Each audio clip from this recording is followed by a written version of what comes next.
Ugili na ava. Oh, we went to okay, do all my obuto. Okay, aka. Aso nke do all my obuto obute. Iyo ya wo me, ma no okpule. Ogwo okpule ntini mmadu na olu. Jesus. Okay, ito iwo ya women na ide telo mmadu okpule. Ide sure na de okpule na lolu be fefuba. Okay, asibo ugili na ava si ara obuto obute. Osim ke kwenki chie na aju.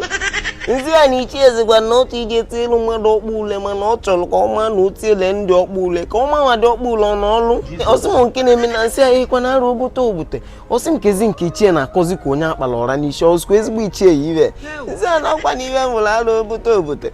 Osim nsogbu adụlọ m gwara odi ichie na wọnsọ o je nie ọgwụ ebe ọ na ọchị ni dị ọgwụ nsi ahụ ya were ọgwụ eze na dị ọgwụ na won dị ọgwụ tala ani alụ ya ma na ọgwụ a na ọlụ ọnụ ụlọ tali alụ n'ụkwụ ya ma nọ n'ụlọ ọlụ ntị nke na-eme na arụ obute osi mkpe isi ka ihe ka mma gwa ichie asị m na ya m gwalụ ichie datin isi ka na alụ bụ ifu ntị ọgwụ zọ ya ọkpa efu na arụ arọghị mbaka efu na arụ arọghị ichie patu ọka ama ma dị ọgwụ ya alụ ọka edishọn ọnụ ya mma ya ejuola kwụwa anyị ntị asimi ya abekwa ka ela ugiri na aba ndị akụwa gụchiri nsị na ọkwa arụ obute asị m ngwa n'ilu ọgụ nzie ihe